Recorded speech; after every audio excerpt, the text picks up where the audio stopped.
আচ্ছা নূপুর, একটা কথা বলি। একটা কেন, হাজারটা বল। আচ্ছা মনে কর তুই রাতে ঘুমানোর পর সকালে ঘুম থেকে উঠে দেখলি তুই বানর হয়ে গেছিস, তখন তোর কেমন লাগবে? হোয়াট?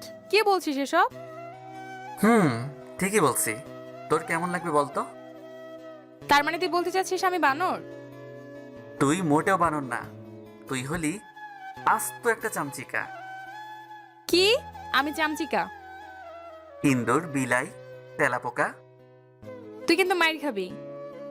তুই শালিক, তুই পেঁচা, তুই টিকটিকি, তুই টুট টুট। আমার কথা শেষ না হতেই নূপুর হাতে থাকা বই দিয়ে পিঠে দিল একটা বাড়ি। আমিও পাল্টা বাড়ি দিয়ে দিলাম দৌড়। নূপুর আমার পিছে পিছে দৌড় দিচ্ছে আর বলছে, হারামি খাড়া আজকে। তুই আমার বানর কস। তোর বউ বানর, তোর পোলা তেলাপোকা, তোর শ্বশুর উগান্ডা, তোর দাদা টিকটিকি। নূপুর আমার সাথে দৌড়ে পেরে উঠল না, ধপাস করে মাঠে বসে পড়ল। আমিও থামলাম। নূপুর হাঁপাচ্ছে, মুখটা ঘেমে গেছে। আমি আস্তে আস্তে নূপুরের কাছে গেলাম, বললাম, কিরে, ব্যাটারি ডাউন? মানে? আর দৌড়ানি দিলি না যে? হারামি যা, তোলা কথা নাই। আহারে সোনা, রাগ করে না। আমায় শোনা বলবি না তুই। কেন? এমনি। আচ্ছা বলবো না, যা। দুজনেই চুপচাপ, কেউ কোনো কথা বলছি না। নূপুর অন্যদিকে তাকিয়ে আছে। আমি ওর দিকে তাকাতেই মুখটা ঘুরিয়ে নিল, মনে হয় রাগ করছে। আমি বললাম, নূপুর, বল। রাগ করছিস? না, আমার রাগ নেই। আচ্ছা সরি। আর একটা কথা বলি। না, চুপ কর তুই। আর কোনো কথা বলবি না। কেন? আমি কি করছি? তুই খালি আমায় বকা দিস। বকা কই দিলাম? তুই চুপচাপ ছিলি, তাই একটু মজা করলাম। হইছে, আর লাগবে না, যা ভাগ। না, যাবো না। তাহলে বসে বসে মুড়ি খা। কিনা দে, খাই। তুই কি ফকির? তোর কাছে টাকা নাই? আছে তো। তাহলে আমার টাকা চাস কেন? তুই খাইতে বললি তাই। হ, কইছে তোরে, হুস। আচ্ছা নূপুর, চল আমরা বিয়ে করে ফেলি।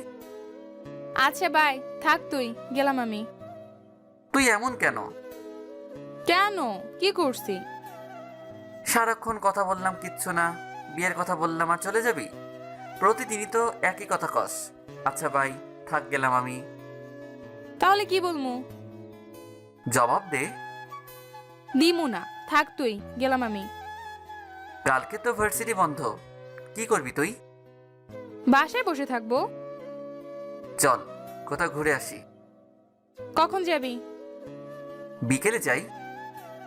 ওকে। আর শোন, বল। কত আশা করে তোকে লাল পাড়ের একটা সাদা শাড়ি দিয়েছিলাম, কত বলেছি, কিন্তু কখনো তো পরিসনি। কালকে একটু পরে আসিস, খুব ইচ্ছে হয় তোকে শাড়ি পরা অবস্থায় দেখতে। পারবো না শাড়ি পরতে, বাই বাই। বলেই নূপুর চলে গেল। আমি ঠায় বসে আছি। 3 বছরের ফ্রেন্ডশিপ আমাদের। মেয়েটাকে বড্ড ভালোবেসে ফেলেছি, কিন্তু ও কিছুতেই বোঝে না। বোঝে না নাকি কি করে আল্লাহ ভালো জানে। বিকেল 3টা, লেকের পাড়ে বেঞ্চিতে বসে আছি, কিন্তু নূপুরের আসার কোনো নামগন্ধ নেই। তবে ওর জন্য অপেক্ষা করতে বরং ভালোই লাগছে। কিছুক্ষণ পর পেছন থেকে আচমকা ডেকে উঠল। এই শুভ। যেহেতু ডাকটা পেছন থেকে দিছে, তাই একটু ভয় পেয়ে গেছিলাম। লাফ দিয়ে পিছনে তাকালাম। আমার এমন ভাব দেখে নূপুর খিলখিল করে হেসে দিল। আমি অবাক হলাম। নূপুরের পরনে লাল পাড়ের সাদা শাড়ি, হালকা মেকআপ, খোপায় বেলি ফুলের মালা, চোখে কাজল, কিন্তু তারপরেও কিসের জানি কমতি আছে। হ্যাঁ, কপালের টিপ আর হাতের চুড়ি। নূপুর মুচকি হেসে ধুম করে বলল, এই নে, এই চুড়িগুলো আমার হাতে পরিয়ে দে। কি রে, পরিয়ে দে। কেন? চুড়ি তুই পরতে পারিস না? আমি বললে ভেঙে যায়। কপালের টিপ কই? ওটাও আছে, কিন্তু আগে চুড়ি পরিয়ে দে। আমি নূপুরের হাতে চুড়ি পরিয়ে দিচ্ছি, আর নূপুর মুচকি মুচকি হাসছে। আজব, এখানে হাসির কি হলো? হাসছিস কেন? তোর কাণ্ড দেখে। আমি কি করলাম? কিছু না, পরিয়ে দে। এই তো দেওয়া শেষ। তো টিপকে পরিয়ে দিবে। কেন, তুই পড়তে পারিস না? বাঁকা হয়। আয়নায় দেখে পড়তি। এত কৈফিয়ত চাচ্ছিস কেন? যা বলছে তাই কর। রাগ করলি? আরে না। আমি নূপুরকে টিপ পরিয়ে দিলাম। ও একটু কেঁপে উঠল এবং চোখ বন্ধ করে ফেলল। তারপর মালাটা একটু ঠিক করে গুজে দিলাম। তারপর আমি বললাম, কাজল দিয়েছিস কেন? ওটাও না হয় আমি দিয়ে দিতাম। তুই কাজল দিয়ে দিলে চোখের পানিতে কাজল লেপটে যেত। বুঝলাম না। তুই বুঝবিও না কোনোদিন। তা আজকে হঠাৎ শাড়ি পরে এলি আর এত সাজুগুজু, কারণ কি? এমনি আসলাম। তোর সমস্যা? নো সমস্যা, আমার ভালো লাগছে, ভীষণ ভালো লাগছে। আমি আর নূপুর বেঞ্চে বসে আছি, দুজনেই চুপচাপ। নূপুর মিটিমিটি হাসছে, কিছু বুঝতে পারছি না। আমি বললাম, হাসছিস যে? জানি না। তুই খুব অদ্ভুত। কেন রে? আচ্ছা নূপুর, কখনো ভেবে দেখেছিস কি? এই যে আমাদের বর্তমান সময়টা কত সুন্দর, কত আনন্দ, কত খুনসুটি, ঝগড়া, একসাথে ফুচকা খাওয়া, ঘুরতে যাওয়া, হুটহাট ক্লাস ফাঁকি দিয়ে লেকের পাড়ে বসে থাকা, সব একদিন হারিয়ে যাবে, তাই না? তোর কিছু হইছে? না রে, আবার দেখ, এই যে তোর সাথে কত সুন্দর মুহূর্তগুলো কাটিয়েছি, এখন দুজন একসাথে বসে আছি। একটা সময় আমরা কেউ থাকবো না, তুই চলে যাবি অন্য কারো ঘরে, আমিও না হয় কোনো এক অভাগিনীকে নিয়ে থাকবো। তারপর আর আমাদের সেই ভার্সিটি লাইফটা থাকবে না। একসাথে বসে থাকা, আড্ডা দেওয়া, ঘুরতে যাওয়া, ক্লাস ফাঁকি দেওয়া, কেউ কারো খোঁজ খবর নিব না। হঠাৎ করে কোনো এক সময় কারো মনে হবে শুভ নামের আমার এক ফ্রেন্ড ছিল, খুব করে মনে হবে। চামড়ায় ভাঁজ পড়ে যাবে, বয়স বৃদ্ধি পাবে, চোখে থাকবে পাওয়ারি চশমা। সেই সৌন্দর্যময় দিনগুলোর কথা মনে পড়বে, মিস করবি সেই দিনগুলো। আবার দেখা গেল কোনো এক সময় শুনতে পেলি শুভ বহুদূর চলে গেছে না ফেরার দেশে, যেখান থেকে চাইলেও মানুষ আর ফিরে আসতে পারে না। তখন হয়তো একটু চোখের পানি মুছবি, হয়তো না। মনে মনে বলবি, শুভকে, ও তো আমায় সবসময় বকতো, বরং মরে ভালোই হয়েছে, আস্ত ফাজিল একটা। এই, কাঁদছিস কেন? তোর চোখেও তো পানি। কি জানি, এমনিতেই আসে। জানিস শুভ, আমি একজনকে খুব করে চাই। তোর ভালোবাসার মানুষটা কি আমি? অনেক আগে থেকেই ভালোবাসি। ও আমাকে একদিন একটা লাল পাড়ে শাড়ি দিয়েছিল আর বলেছিল আমি যেন রোজ এই শাড়িটা পরি। আমি বলেছিলাম আর কি পরবো। ও বলেছিল কি জানিস?